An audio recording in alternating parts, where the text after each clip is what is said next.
on ne va pas se le cacher, parler des relations franco-iraniennes, ça n'a rien d'évident en ce moment. Les sanctions internationales, la guerre en Syrie, le dossier du nucléaire, la question des droits de l'homme, des droits des femmes, des droits des homosexuels, des artistes, enfin bref, les thèmes qui fâchent ne manquent pas à la liste et on pourrait en faire encore sans doute en rajouter d'autres, à moins qu'un événement sur lequel tout le monde retient son souffle pourrait peut-être désamorcer la situation.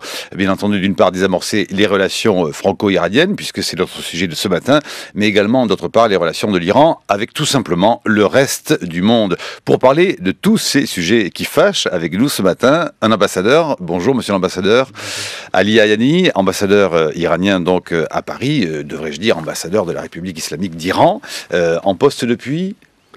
Un an et demi. Un an et demi, mais déjà auparavant, vous avez fait plusieurs séjours en France. 2 fois, oui. Voilà, et vous avez notamment troisième point. Voilà, et beaucoup étudié également en France, donc vous connaissez vous parfaitement d'autres pays. Vous avez un avantage sur moi qui ne connaît votre pays que par et que grâce à notamment Abbas Kiarostami, Mohsen Maghmalbaf ou encore Jafar Panahi. Avec vous, François Nicoulot, bonjour. Bonjour. Vous êtes diplomate et vous avez entre autres été ambassadeur de France en Hongrie, mais aussi donc en Iran de 2001 à 2005. Oui, absolument. Mais maintenant, je suis plutôt un ancien diplomate. Là, je me considère, comme c'est très loin tout ça, je me considère plutôt comme un analyste de politique internationale. D'accord, restez tout de même encore un peu diplomate parce que moi je ne le suis pas. Et je rappelle que vous avez publié Le Turban et la Rose, document chez Ramsay, avec notamment comme une sorte au fond de guide par moment des formules de politesse.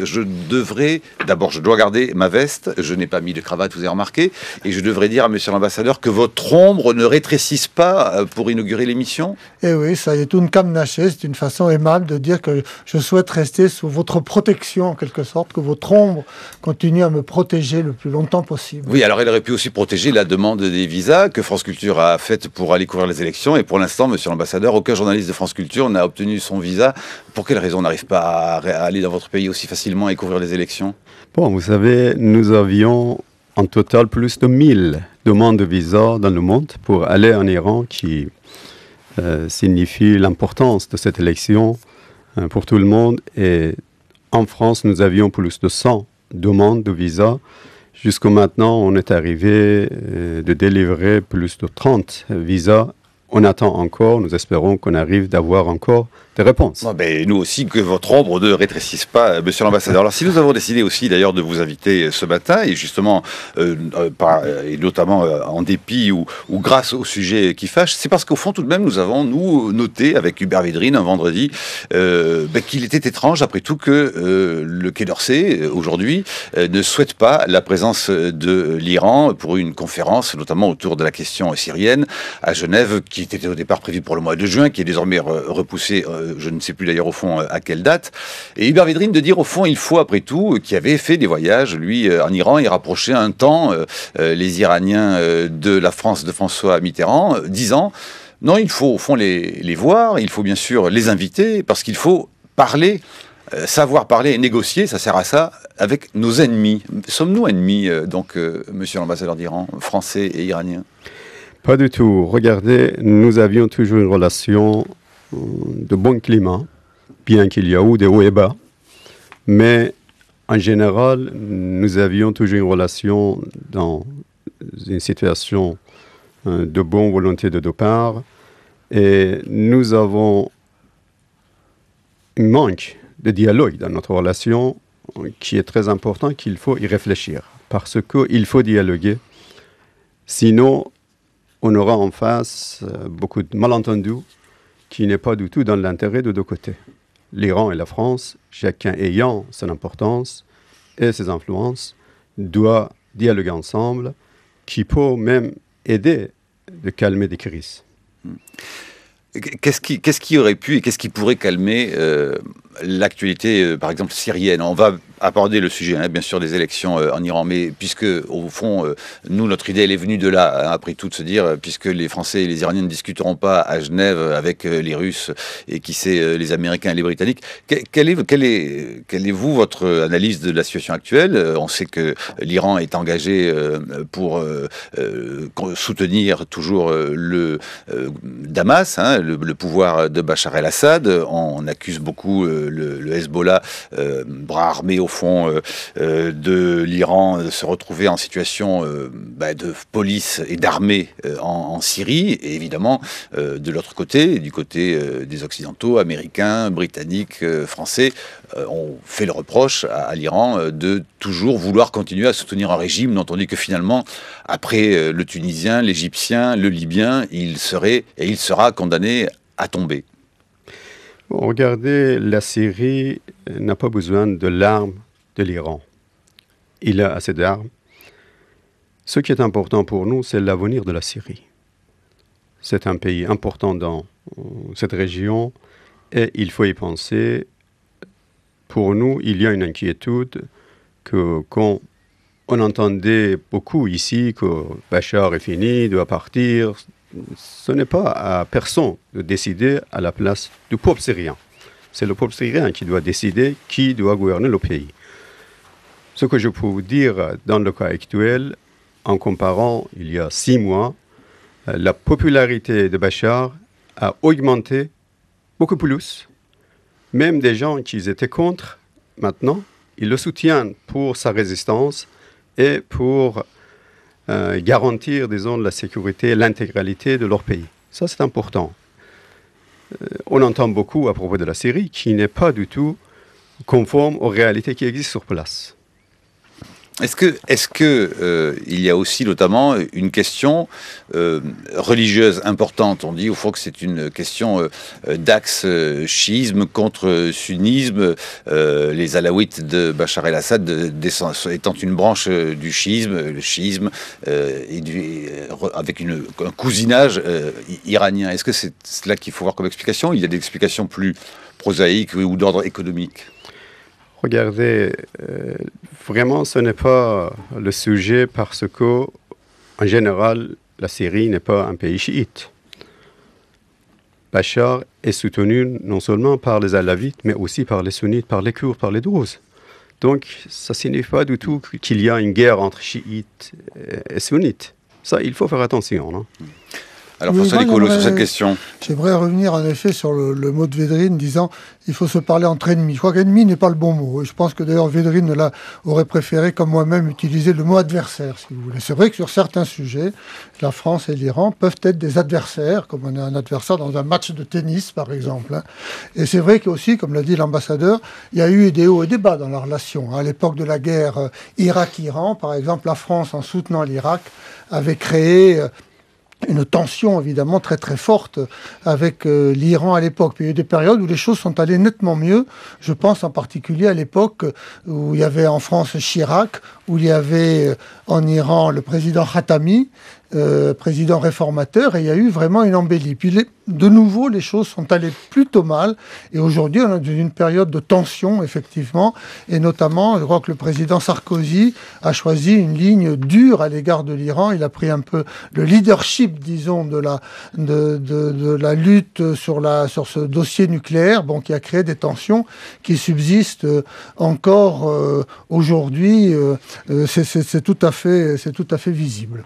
Quand on est ambassadeur de la République islamique d'Iran en France, Monsieur Ali Ayani, si j'ose dire, comme le posait Montesquieu, comment peut-on être persan? Est-ce que vous êtes constamment, sans cesse et en but justement à des reproches, des critiques, des pressions, ou est-ce que la vie politique souterraine est justement, cela dit, plus prolixe que l'officiel, quand vous vous déplacez dans Paris, quand vous avez des rendez-vous avec vos homologues, y compris en France? Comment cela se passe fondamentalement? C'est constamment une sorte de pression où il y a des manières plus officieuses que nous ne connaîtrons pas d'arriver à s'entendre et à commercer dans tous les sens du terme? Ce n'est pas le cas parce que je vis très tranquillement ici, il n'y a pas de problème, bien que nous avons des différences de vues avec le gouvernement français, mais nous avons un contact régulier et fréquent qui est important. Il faut être en contact. Concernant la vie à Paris, il n'y a pas de problème, bien entendu, comme pour votre ambassadeur à Téhéran, il est bien tranquille, il n'y a pas aucune inquiétude. Bon, il y en a certains sujets qui ne sont pas dans le même sens. Il faut discuter ensemble.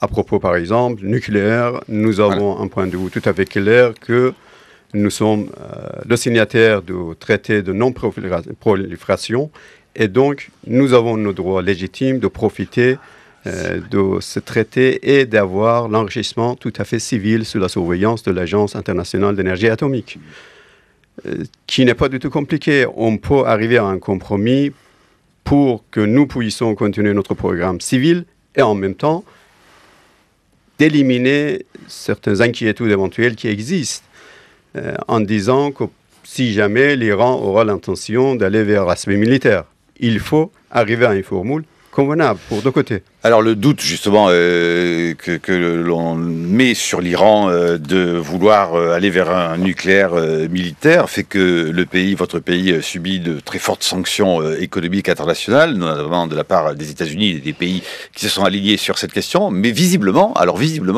si on en croit la presse de ce côté-ci, Ali Ayani, c'est un des sujets centraux, majeurs de la campagne électorale qui se déroule aujourd'hui en Iran. Élection, je rappelle, dans 4 jours, municipales et présidentielles. Et c'est la une du Herald Tribune d'aujourd'hui. Les candidats rivaux aux élections sont unis dans une défiance vis-à-vis du nucléaire, semblant visiblement considérer que la position iranienne doit considérablement se réformer, s'amender pour éventuellement desserrer les taux de ces sanctions. Est-ce que c'est des sujets majeurs de la campagne, comme on le dit de ce côté-ci en ce moment, monsieur Ali Ayani? Regardez, en ce qui concerne le sujet nucléaire, je peux le dire qu'il y a un consensus en Iran, même parmi l'opposition, qu'il faut continuer ce programme, mais tout à fait civil. Mais concernant des sanctions, bien entendu, il y a eu certains impacts, malheureusement, qui a touché le peuple iranien, au contraire de ce qu'on a entendu dès le début, que ces sanctions, n'ont pas d'objectif du peuple iranien, mais malheureusement, on est en face, c'est-à-dire il y a beaucoup de malades qui n'arrivent pas de préparer, fournir leurs médicaments nécessaires, surtout parce qu'il y a un blocage bancaire.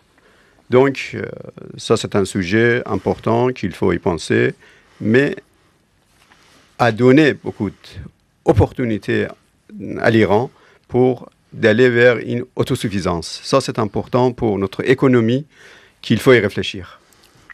Autosuffisance, sujet important, mais est-ce que le sujet important aussi, est-ce qu'il est, comme semble vouloir le dire la rue iranienne, pour employer ces formules un peu bateau, mais tout de même, est-ce qu'il est aussi de demander aux dirigeants iraniens et aux futurs dirigeants iraniens de peut-être essayer de faire un peu plus la paix diplomatique avec le monde extérieur pour améliorer l'image de l'Iran et peut-être, qui sait, aussi adoucir les sanctions? Bien entendu, ça c'est un aspect important que la plupart des candidats ont évoqué, qu'il faut discuter, il faut s'engager avec tout le monde. Ça, c'est important pour notre pays, mais ça ne signifie pas qu'il faut mettre à côté nos programmes qui a été accepté par la majorité du peuple iranien, qu'il faut le contenir. Un petit mot de commentaire et nous terminons la première partie. François Ce qui est intéressant, c'est que, en fait, dans la campagne, c'est vrai que la question nucléaire joue un rôle. J'allais dire la question économique joue encore un rôle beaucoup plus important. Parce qu'elle est liée. Mais il y a un lien entre les deux. Il y a un lien entre les deux. Et il y a eu quand même des attaques mutuelles entre candidats très très fortes. On a dit que tous les candidats étaient pareils, que tous étaient plus ou moins conservateurs. C'est probablement ce qui a été voulu. On a voulu encadrer cette élection, mais il y a une espèce de miracle de l'élection, du débat qui fait que les gens entrent dans leur rôle et finalement s'attaquent assez durement, et sur la question nucléaire en particulier. Voilà. Jalili, le principal négociateur, a été violemment attaqué par un certain nombre de ses concurrents. 8h17, journée spéciale sur France Culture. Où va l'Iran? Et c'est bien sûr aussi le sujet de votre chronique. Brice Couturier, bonjour à vous. Bonjour Marc. Sur les élections iraniennes du 15 juin, sur la diplomatie de l'Iran et sa situation politique intérieure, je confesse avoir beaucoup consulté et compris bien peu de choses. Vers l'Orient compliqué, je volais avec des idées simples. On connaît la fameuse maxime du général de Gaulle, et il est peu de grands pays du Moyen-Orient où elle trouverait une confirmation aussi éclatante. Plutôt que de me risquer à des assertions susceptibles d'être rapidement démenties, je préfère donc me cantonner prudemment ce matin à une série de questions. Première question. l'Iran veut-il ou non la bombe atomique ainsi que les moyens d'en menacer effectivement ses voisins, voire de l'employer contre eux, comme le président sortant Ahmadinejad l'a fait en déclarant notamment que la tumeur cancéreuse d'Israël allait bientôt disparaître. Ou bien vise-t-il l'Iran à se doter de la capacité de l'obtenir, mais sans franchir le pas de trop, la zone d'immunité à partir de laquelle personne ne pourra plus l'empêcher. Selon le président de l'Agence de l'énergie atomique, Ikia Amano, l'Iran aurait déjà produit quelques 324 kg d'uranium enrichi à 20%, au-delà donc des 240 kg jugés nécessaires à la fabrication d'une bombe, seuil qui avait été désigné par Israël comme ligne rouge à ne pas franchir sous peine d'attaque. Deuxième question. Obama dit et répète que sur cette question de la capacité nucléaire iranienne, toutes les options sont sur la table, y compris donc l'option d'une frappe américaine. Mais quelle est la réalité de cette menace? Est-elle prise au sérieux par Téhéran? Les Américains pensent-ils sérieusement être en capacité de détruire en particulier le site nucléaire de Fordo, où 2000 centrifugeuses seraient en activité, mais qui se trouve creusé sous une montagne et gardé par les passes d'Aran? Est-il exact que, comme l'ont annoncé un certain nombre de sites américains, une violente explosion y aurait été entendue en janvier dernier, et que signifierait-elle? Le Council on Foreign Relations américain distingue 3 stratégies possibles envers l'Iran, chacune ayant ses partisans au sein de l'administration américaine. Les partisans d'un bombardement préventif des installations nucléaires pensent que les dirigeants iraniens ne sont pas des acteurs rationnels et qu'il est donc inconcevable de les laisser obtenir l'arme absolue. Les partisans de la coercition font observer au contraire que les sanctions occidentales ont sérieusement affaibli l'économie iranienne, assise sur l'exportation du pétrole. Ils relèvent que ces sanctions ont provoqué une inflation qui dresse la classe moyenne contre le régime et pourrait pousser celui-ci à négocier sérieusement l'abandon du programme nucléaire militaire. Les partisans du containment, la 3e famille, jugent quant à eux que l'Iran aura la bombe, quoi qu'il arrive, parce que ce pays a l'ambition d'affirmer sa suprématie au Moyen-Orient et dans le Golfe Persique. Ils ne sont pas loin de penser qu'un Iran nucléaire servirait indirectement les intérêts des Américains en poussant les États de la région à rechercher la protection du shérif américain. Alors, quels sont les plus redoutés parmi ces 3 familles de la diplomatie américaine à Téhéran même? Passons maintenant à la situation politique intérieure. Rafsanjani incarnait l'option d'un rapprochement avec l'Occident. Sa candidature, et on le sait, a été écartée par le Conseil des gardiens dans ce pays de démocratie surveillée où le pouvoir religieux tient le pouvoir politique sous son contrôle. Saïd Jalili, le négociateur retors du programme nucléaire, passe au contraire pour favorable à une alliance avec la Chine et la Russie. Il est réputé très proche du guide suprême. Le régime ayant pris l'habitude de truquer les résultats des élections, les jeux sont-ils faits? Mais Ali Akbar Velayati est réputé le plus proche du guide suprême. Si celui-ci veut s'éviter une nouvelle cohabitation, telle que celle qu'il vient de subir avec Ahmadinejad, Velayati sera-t-il son candidat? Quel est le pouvoir de l'opinion publique iranienne et celle-ci peut-elle trancher les contradictions qui minent un pouvoir sur la défensive? L'élection de Mohammad Khatami en 1997 avait soulevé de grands espoirs de modernisation, rapidement déçus. L'écrasement par la violence du mouvement vert en 2009 a-t-il définitivement convaincu la jeunesse iranienne qu'il n'y avait plus rien à attendre du processus électoral et que seule la mort physique de ses fondateurs pouvait permettre le changement? Enfin, il y a le dossier syrien qui nous importe à nous Français particulièrement. L'Iran appuie de toutes ses forces le régime de Bachar al-Assad, engagé dans une guerre contre sa propre population. Téhéran est-il prêt à sacrifier Bachar pour rompre son isolement au Moyen-Orient ou au contraire, veut-il constituer avec l'Irak et le Hezbollah libanais un puissant croissant chiite face aux puissances sunnites? Voilà, autant de questions à retrouver téléchargées sur franceculture.fr. Monsieur l'ambassadeur Ali Ahani. Bon, avant à répondre et donner certains commentaires, je voudrais ajouter un mot. Le reportage qui a été diffusé avant d'un interview avec une jeune fille qui n'était pas vraiment juste parce que on peut trouver beaucoup de jeunes filles, beaucoup de personnes, ici même à Paris, qui souffrent. Est-ce qu'on peut le donner, disons, à l'interlocuteur comme un exemple que, bon, pour juger qu'il n'y a pas de liberté, qu'il n'y a pas une vie normale dans un pays comme la France. Donc, il faut faire attention. D'autres sujets à propos nucléaire. Concernant les questions posées par votre collègue, je voudrais vous dire que nous avons annoncé très clairement que nous ne cherchons pas du tout l'arme nucléaire.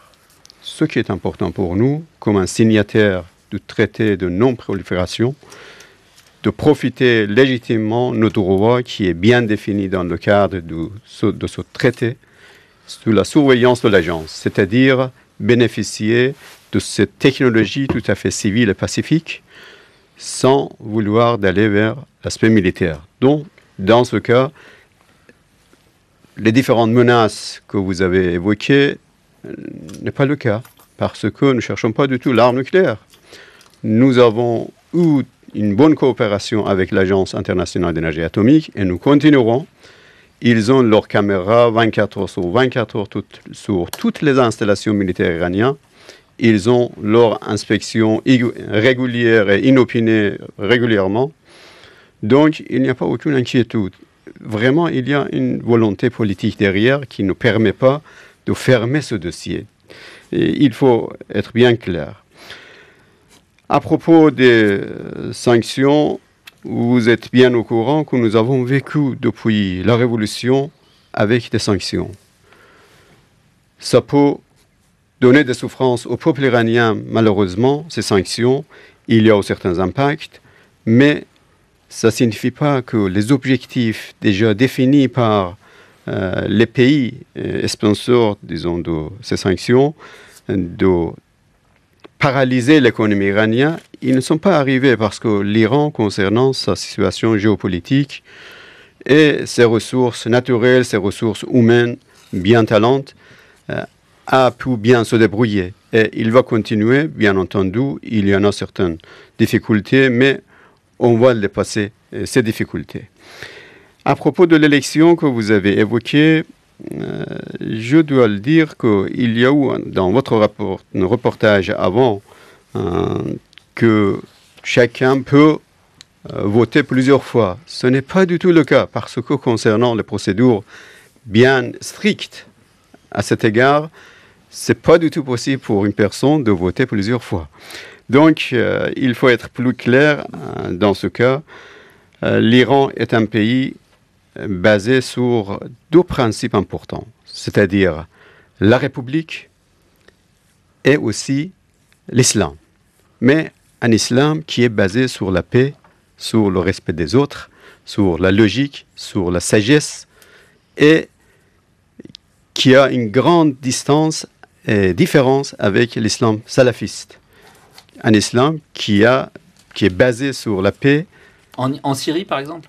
En Syrie aussi, oui, parce que nous sommes à côté de la Syrie pour sauver le peuple syrien. 100 000 morts. Vous sauvez le peuple syrien en armant le régime qui tire sur sa population, qui bombarde les villes ? Attendez, nous n'avions pas du tout armé le gouvernement syrien parce qu'ils ont assez de l'arme.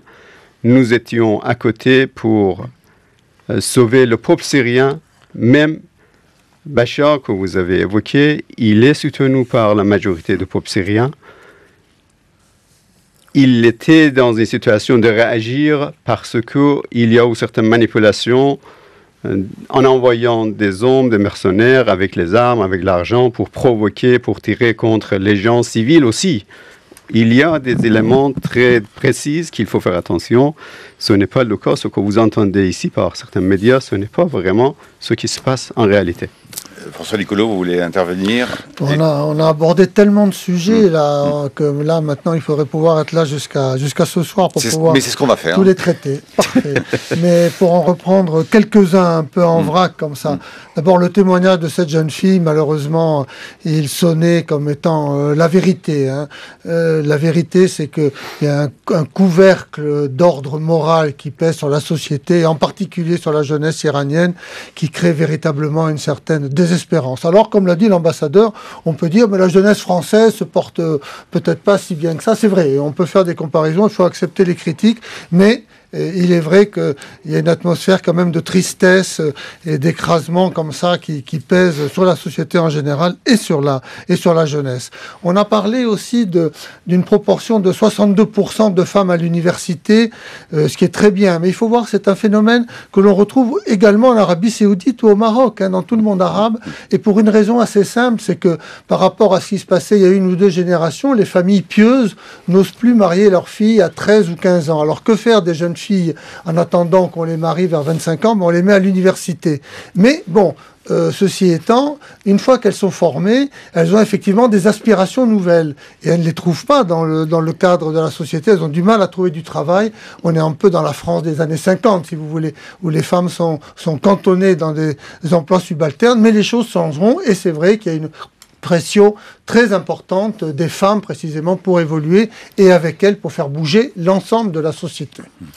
Comment voyez-vous au fond, monsieur l'ambassadeur, que tout de même, après tout, avec ce qu'on a appelé le mouvement vert iranien, certains commentateurs ont vu là finalement ce qui a été peut-être le début de ce qui est devenu quelques années plus tard, et il y a donc maintenant 1 an, les fameux printemps arabes, révolutions tunisienne, libyenne et égyptienne, et où l'on voit même au fond aujourd'hui qu'en Turquie, alors qu'on avait évoqué un modèle parfait au fond, mêlant religion et société civile, on voit bien qu'il y a une rue en Turquie qui commence à trouver tout de même que le modèle parfait en question, il peut encore trouver un peu d'amélioration. Est-ce que vous ne pensez pas, et est-ce que vous pensez que le temps sera venu un jour, alors est-ce qu'il est arrivé avec ces élections-ci, au fond qu'il y ait tout de même une écoute de ce qui avait été tenté peut-être en 1906 en Iran et qui avait échoué pour y revenir.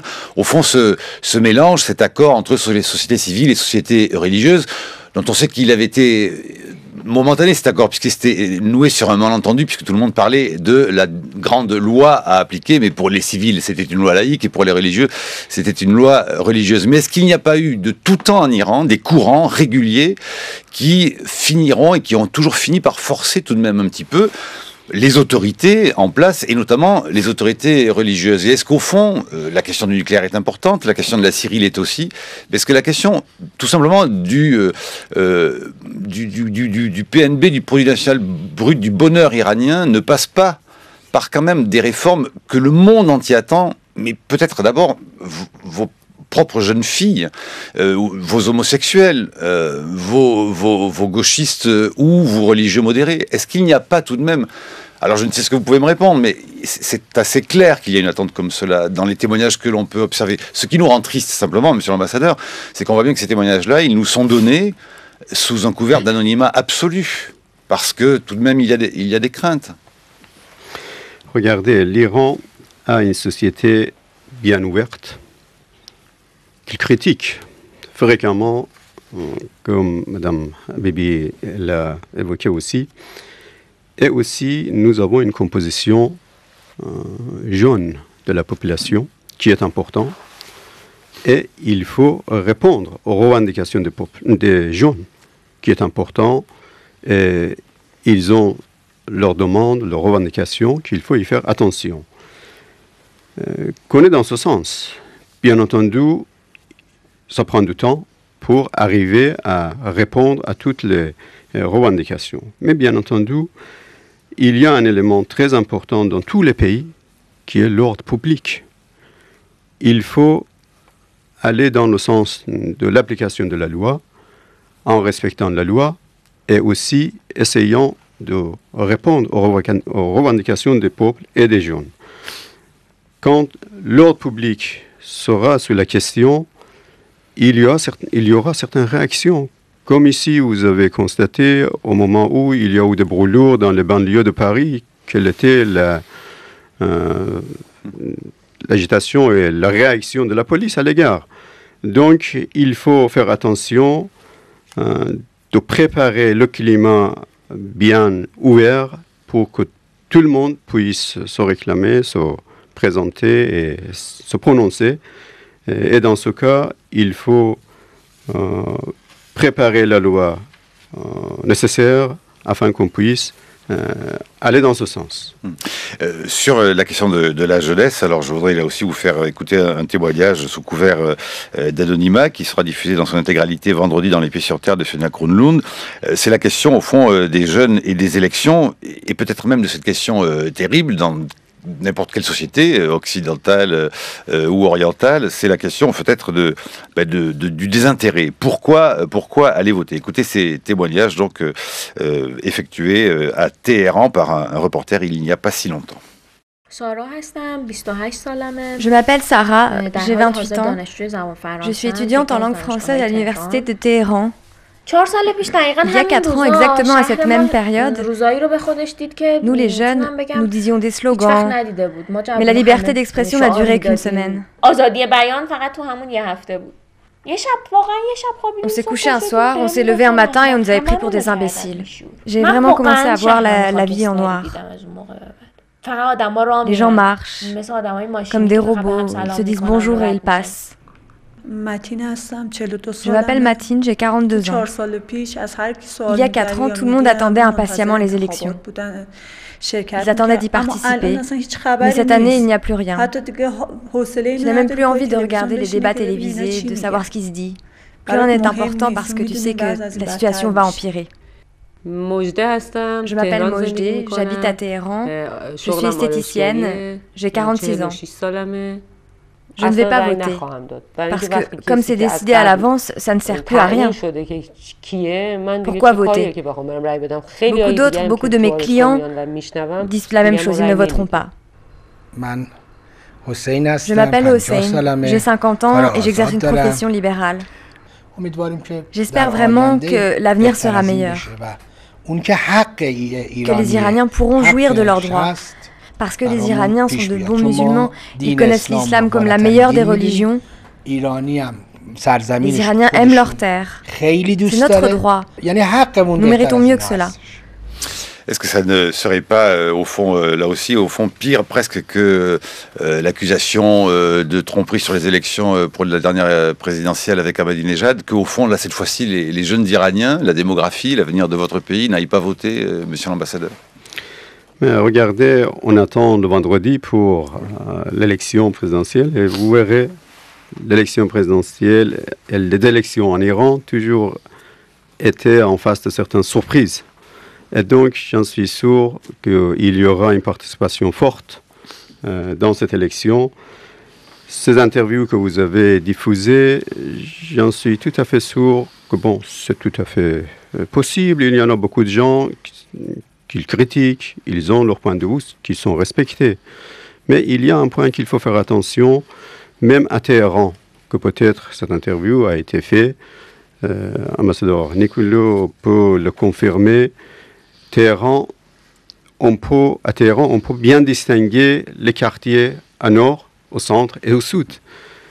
Dans le nord, il y a vraiment un climat totalement différent que vous entendez au centre ou au sud de Téhéran. Donc, il faut descendre aussi de savoir quelle est, pour donner, disons, une image plus réelle aux interlocuteurs.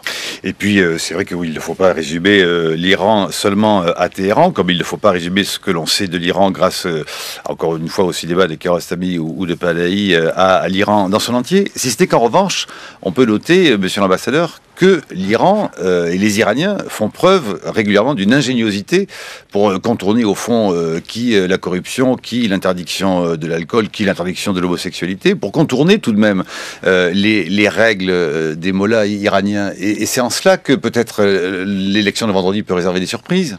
Oui, je pense qu'elle en réservera effectivement. Une fois de plus, le régime souhaitait ne pas prendre de risques. Après ce qui s'était passé en 2009, il a eu peur, manifestement. On a choisi des candidats offrant différentes nuances de gris, disons. Mais voilà, l'élection commence à vivre de sa vie propre. On voit les meetings de certains candidats.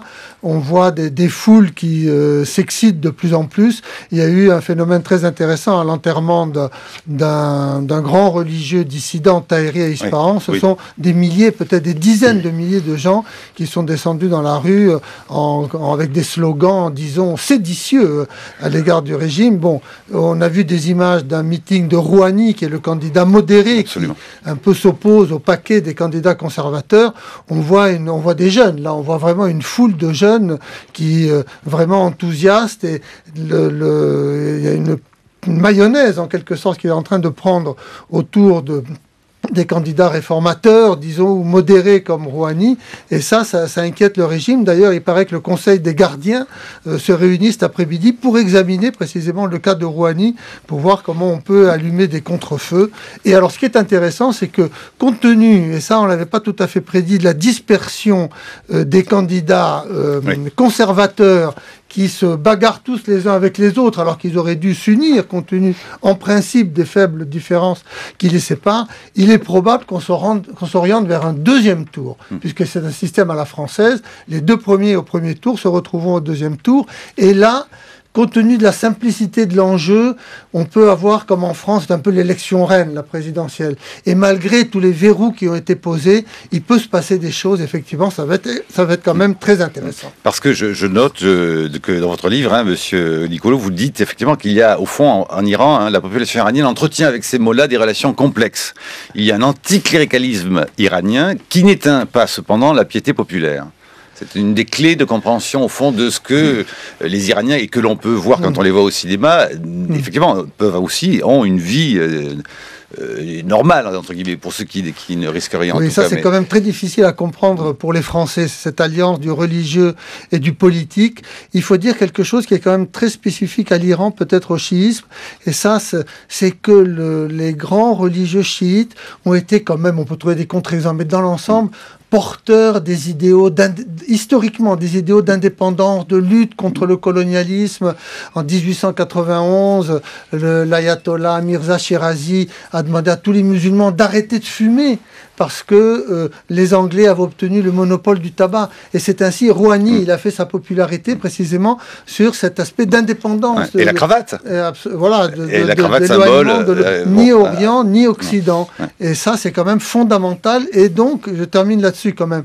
Avec tous ces énormes défauts, la République islamique, pour les Iraniens, c'est le moment de l'accession à l'indépendance, à la véritable indépendance, après des décennies, des siècles de soumission aux puissances étrangères, que ce soit les Anglais et les Russes au 19e siècle ou les Américains au 20e siècle. Alors, sans cravate, Brice Couturier et puis Stéphane Rosès avec cravate. Brice Couturier. En 2009, la victoire d'Ahmadinejad avait été proclamée à la présidence, donc en toute urgence, dès le premier tour, et tout le monde savait en Iran que c'était un tour de passe-passe, parce qu'Ahmadinejad n'avait pas gagné dans les urnes. Il ne pouvait pas mathématiquement avoir gagné, vu les résultats désastreux qu'il a fait aux élections précédentes.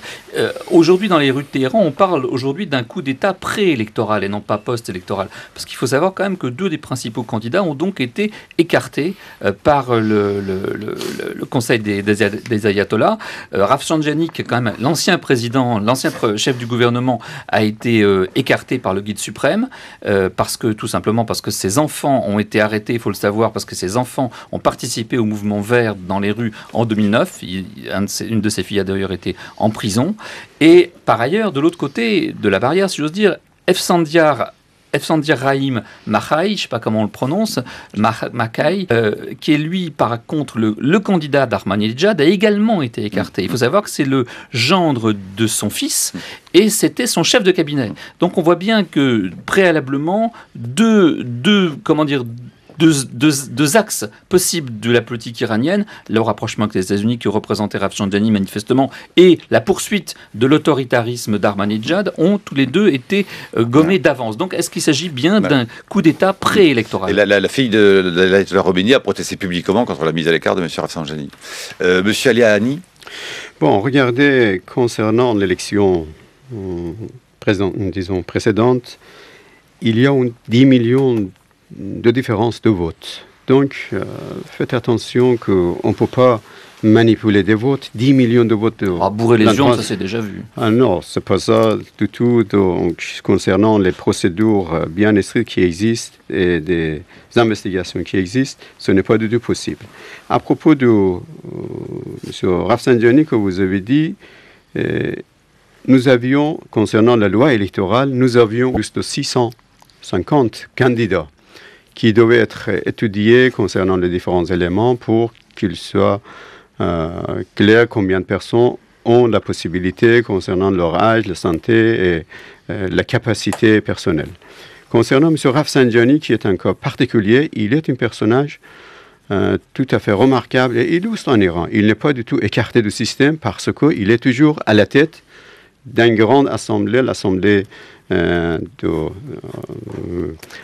discernement, qui a un rôle très important dans notre système. Il est toujours là. Concernant ses enfants, bon, c'est la loi en vigueur qui est applicable. Donc c'est pas à cause de ses enfants qu'il a été interdit de se présenter aux élections. Non. Mais il a bien été interdit de se présenter aux élections. Sur quelle base alors? Non, pas du tout. Regardez ça. Il y en a certains éléments qui est à la, conseil de gardien, qui l'étudie, tous les candidats. Ce n'est pas du tout le cas des personnes, des enfants, parce qu'il est toujours une personnalité ayant sa force et, sa capacité qui est là. Et donc, ce n'est pas du tout le cas que, il a été écarté du système. Nous avons un système différent que vous, ici en France, que pour les gens, qui est différent parce qu'un candidat doit avoir 500 signatures d'élus pour être candidat, qui est même difficile pour quelqu'un qui a eu plus de 18% du vote, qui a beaucoup de difficultés pour avoir ces signatures. Mais en Iran, c'est plus simple pour s'inscrire. Mais après, il y a certains éléments qu'il faut être étudiés pour définir qui est valable pour venir, se présenter. Il y a eu beaucoup de personnalités, beaucoup de ministres qui étaient candidats, mais ils étaient éliminés. Alors, une question de Stéphane Rosès et puis Sylvain Kahn. Stéphane ? Oui, monsieur l'ambassadeur, cette émission, cette journée, le mouvement vert, le cinéma iranien permettent aux Français d'essayer de mieux comprendre la société iranienne, son système politique avec moins de caricatures. Et votre travail, monsieur l'ambassadeur, c'est évidemment de contribuer à défendre les intérêts de l'Iran, son influence. Mais ce qui m'intéresserait, c'est votre travail inverse. Comment faites-vous comprendre ce qu'est la France aux autorités iraniennes? Vous le savez, les Français sont attachés à un certain nombre de choses. Évidemment, la conception des droits de l'homme, de l'universalisme. Nous avons accueilli l'ayatollah Khomeini en France à Naufle-le-Château. Nous sommes attachés au travers de nos médecins du monde, Médecins sans frontières, à être partout dans le monde. Nous avons en ce moment 2 journalistes, Didier François et Edouard Elias, qui viennent d'être kidnappés, sans doute, en Syrie. Nous sommes très inquiets. Et du coup, je voudrais savoir, monsieur l'ambassadeur, quand vous parlez de la France aux autorités iraniennes, comment en parlez-vous? Est-ce que vous le mêlez dans un jeu géopolitique comme une puissance occidentale, ou est-ce que vous en parlez de la France avec des spécificités? Et d'un certain point de vue, comment rendez-vous compte, je dirais, de l'autre versant de votre travail qui est sans doute plus caché? Monsieur l'ambassadeur Ali Ahani.